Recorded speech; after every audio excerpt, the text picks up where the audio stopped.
আখিরাতের জীবন খুব দূরে মনে করার কোনো কারণ নেই। আল্লাহ তাআলা কোরআনে কারীম বলেছেন, ইন্নাহুম ইয়ারাউনাহু বাঈদান ওয়া নারাহু কারীবা। তারা এটাকে অনেক দূরের জীবন মনে করছে, আমরা তো এটাকে কাছের জীবন মনে করছি, খুব কাছেই। যেই জীবন অনেক দীর্ঘ, সেই জীবনের তুলনায় দুনিয়ার জীবন একেবারেই ক্ষণস্থায়ী।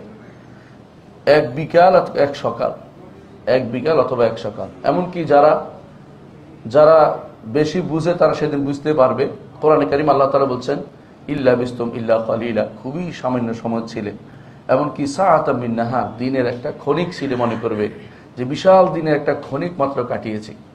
50,000 বছরের তুলনায় 100 বছর কিছু না। 50,000 বছরের তুলনায় দুনিয়ার সামান্যতম জিনিসকে যে ব্যক্তি প্রাধান্য দিয়ে বসে আছে, সে ব্যক্তি বাল তুসিরুনাল হায়াতাদ দুনিয়া ওয়াল আখিরাতু খায়রুন ওয়া আবকা, দুনিয়ার জীবনকে প্রাধান্য দিচ্ছে, আখিরাত যে চিরস্থায়ী জীবন সেটাকে প্রাধান্য দিচ্ছে না। দুনিয়ার জীবনকে কারা প্রাধান্য দেয়?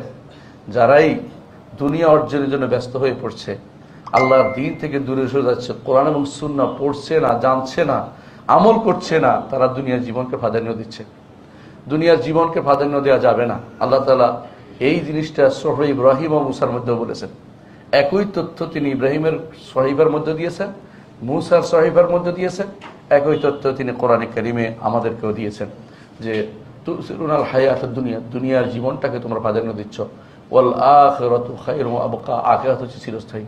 প্রতিটি কাজে চিন্তা